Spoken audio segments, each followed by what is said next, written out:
الله وملائكته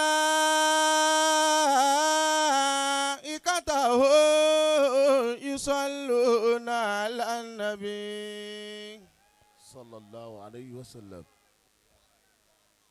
يا أيها الذين آمنوا صلوا عليه وسلموا تسليما. وما محمد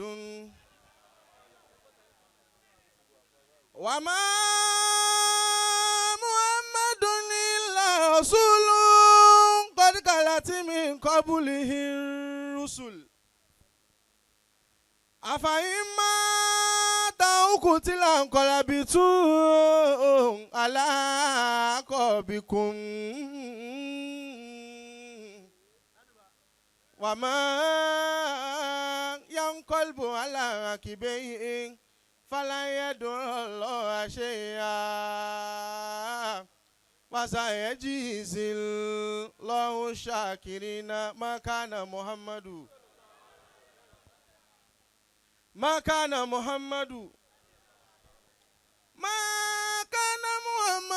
يابا أحد من رجالكم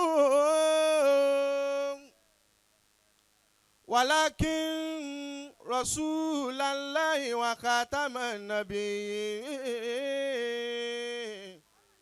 وكان الله بكل شيء عليما. محمد رسول الله والذين معه أشداء على الكفار رحماء بينهم تراهم ركعا سجدا يبتغون فضلا من الله ورضوانا يبتغون فضلا من الله ورضوانا. ẹni bá ń fẹ́ Muhammad kó nawọ́.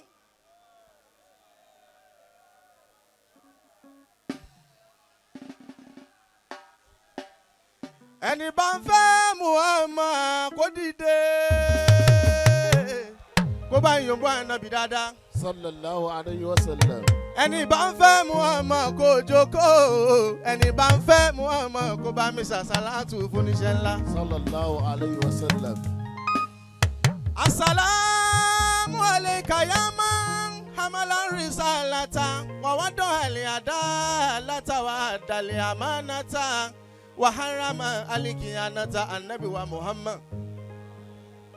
Gbogbo apáta ọlá Ànábì gbogbo wa ń jẹ wà lọ́lá ẹnìkankan jẹ. Ẹni tó bá nígbàgbọ́ pé ọlá Ànábì lòun ń jẹ kó bá ń sọ pé ya Sayyidi ya Rasulallah bá ń sọ bẹ́ẹ̀. Ya Sayyidi ya Rasulallah. Assalamu alayka Toha.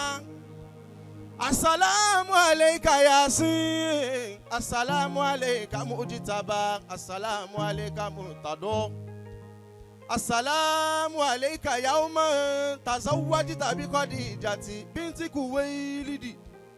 Assalamu alayka ya Rasulallah. Assalamu alayka ya Habiballah. Ìta fi máa yọ̀ǹbọ̀ ànábì wa Muhammad náà ni pé Allahumma ya Rabbi salli ala Muhammadin wa sayyidi saadati nabiyyi Muhammad. Allahumma ya Rabbi salli ala Muhammadin wa sayyidi saadati nabiyyi Muhammad. Allahumma ya Rabbi salli ala Muhammadin wa sayyidi saadati nabiyyi Muhammadin wa sayyidi saadati nabiyyi Muhammad. Amin. Allahumma ya Rabbi salli ala Muhammadin wa sayyidi saadati Rasulallahi kunta rajana. Àjọ̀gbọ́n ànábì ó sì jókòó lẹ̀ ọmọ àmì sọ́ọ̀tún ọmọ àmì sósì ni. Alaya Rasulallahi kunta rajana wa kunta bina bara wa lam taku jafiya wa kunta rahima adiya wa mualima ọ̀tẹ̀ yabuki ale kale ya o mama kana bakia Allah ainu rido obi sali ala teriki wasayedeza authentic ami fidali rasulillahi umi wakalati wahali suma nafusi wa maliya walau kanati dunia tadumu lialiya lakana rasulullahi ayyan waba anabi Allahumma ya rabbi salli ala Muhammad salati wa sayyidi salati nabi Sayyidi Saadati Nabiyyi Muhammad wa Sayyidi Saadati Nabiyyi. Ó yá nawọ́ rẹ sókè nawọ́ rẹ báyìí kó máa sọ pé Assalamu alayka ya Rasulallah. Assalamu alayka ainurido ya Rasulallah.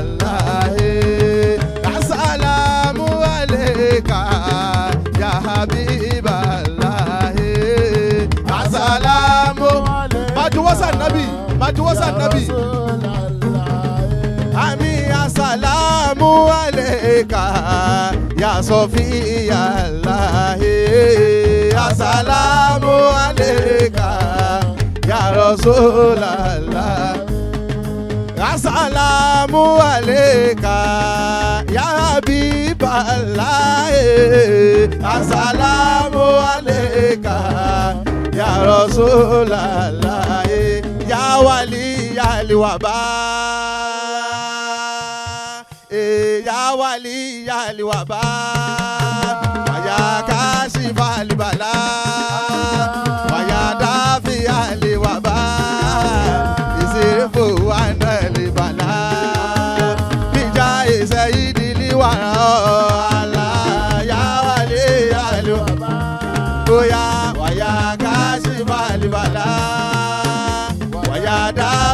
Aliwaba ìṣeréfò wàdà ìbàlá ìjà ìṣẹ́yìdì liwara yẹ́yà ìlànà liwara wàyà mujiba duwa wàyà sẹ́mi ànàdá ìṣeréfò wàdà ìbàlá ìjà ìṣẹ́yìdì liwara Allah yà wálé Allah waya kaze balibala waya kaze balibala isirefo wana libala bijaye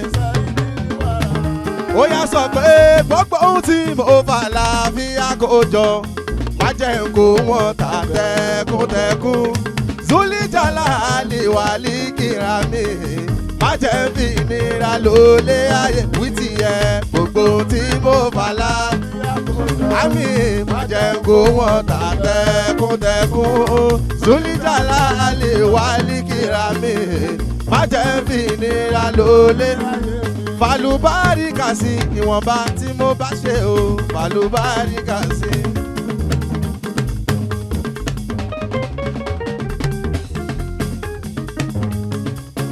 Jibril ẹ̀dá lùdúró má ṣe lọ ọ̀yá yìí púpọ̀ àní ẹ̀dá lùdúró ń tá a bá wí ẹ̀ mọ́ gbọ́ à ń bọ́ lọ́hùn sọ̀rọ̀ gan Ọlọ́hun gbọ́ lẹ́nu àná yìí nìkan ló fẹ́ ṣe ìgbà tí ń bínú díẹ̀ ìyẹn Ọlọ́hun ní o kì í sànà bí o Ọlọ́hun fẹ́ bínú díẹ̀ alẹ́ bí pa mí lánàá mo wá wo Ọlọ́run ní sáyé wọn dẹ̀ wá yìí sá ńgbà tí ètò ìṣẹ́jú mẹ́wàá àlejò kan bá dé àbátájú sẹ́ wà ní èmi sì ń kírun lọ́wọ́ ni wọ́n ní àwọn sílé ńgbò kan lẹ̀kùn pínpín wọ́n lá dọ́ọ̀lì àmì ìsájà ló bá ní òun ó padà wá nù olúborí tẹ́wọ́ báyìí wàlẹ́ òyà yìí púpọ̀ alhamdulillah Ọlọ́run bò láṣìírí ó tún wá bo àbúrò rẹ̀ tán bílé láṣìírí jòun lọ Allah ìyá wọn wà nù gbádùn báyìí Ọlọ́run ò ní pàyà yín fún yín àmín wọn náà ò ní lásídẹ́ǹtì àmín bí ti ń lọ Kaduna ní ń lọ káàkiri bẹ́ẹ̀ni Amẹ́ríkà Ọlọ́run náà àbáwá gbọ́dọ̀ fù tí wọ́n yọ ọlọ́ọ̀kan yìí Allah gbogbo abiyamọ ayé ẹ bá ń sàmí fún àmín ẹni ó fẹ́ bírù ẹ lọ́mọ kó sàmí fún àmín pẹ̀lú ògùn Ọlọ́run ọmọ tí wọn náà bí wọn náà jèrè wọn àmín ọlá àti tóbi alukurahan àmín ayatul kursi yìí kàlà ké abágbọ́dọ̀ fù ẹ máa wọlé bàbá wa fadilatu sheikh alhaj Ibrahim gbọ́dọ̀ fù asibunallahu thani asalati ẹ̀dọ́gbẹ́ ṣéwù ṣéwù Jibril tẹ́wọ́ abiyamọ ayé ẹ bá ń fún lọ́wọ́ sọ́wọ́ rẹ̀ tó tẹ̀ yìí pẹ̀lú ògbó Ọlọ́run nígbà mọ́ sí mo fẹ́ mọ̀ báwọn yẹn fẹ́ràn lóòótọ́ bóyá wọn fẹ́ràn rẹ̀ máa wo abiyamọ ayé tó bá fẹ́ràn ọmọ yìí Jibrilu olúborí gold ẹ bá ń fọwọ́ sí lọ́wọ́ máa wo Jibrilu máa kọjú sí bí máa wo wàláhì wọn ò fẹ́ràn rẹ̀ àṣẹ wọn ò fẹ́ràn rẹ̀ má lòdì mọ́ látòní lọ mọ́ ẹni bá ti pè ọ́ má lọ mọ́ ààrẹ nìkan 1 2 3 4 ẹ̀yin ajókòó ti yẹn mọ́ wá ọmọ gidi rẹ̀ tó ṣe é fi yan gan ẹ má wo ilé wa nù bájú láyé Jibrilu Ọlọ́run ní ká okú o Ọlọ́run ò ní ká okú o lágbára Ọlọ́run láìpẹ́ yìí ó tún bímọ mọ́mọ́ tàzákàrùhù mọ́ tàzíkìrùhù alára pé Ọlọ́run ò ní jẹ́ wọkùn ìlú wa nù ó yá san owó yìí olúborí gold ọ̀rí pẹ̀lú ògùn Ọlọ́run oore ńláńlá Ọlọ́run tó bá mi ṣe fún ẹ Ọlọ́run bá gbọ́dọ̀ fù tó wọlé yìí àwọn ẹni Ọlọ́run ló wọlé yẹn la hawla wala quwwata sáfì síbi kan lẹ́jọ́kù iná àti iná máa kálọ̀ fún ara rẹ̀ mọ́ kí bàbá wa Sheikh Abdul Latif Ògo akínyìn púpọ̀ mo wá kí bàbá wa Sheikh Abdul Mumin Àmọ̀bí akẹ́yìn náà sórí kalẹ̀ mo kí bàbá wa Alẹ́gbẹ́ ní kalẹ̀ akíkalẹ̀ tìyín náà àbáwọ̀ oníyangí akíkalẹ̀ yín Ọlọ́run jẹ́ pẹ́ fún wa ọlá yìí tóbi alukur'an ọlá la hawla wala quwwata naam àbá gbọ́dọ̀.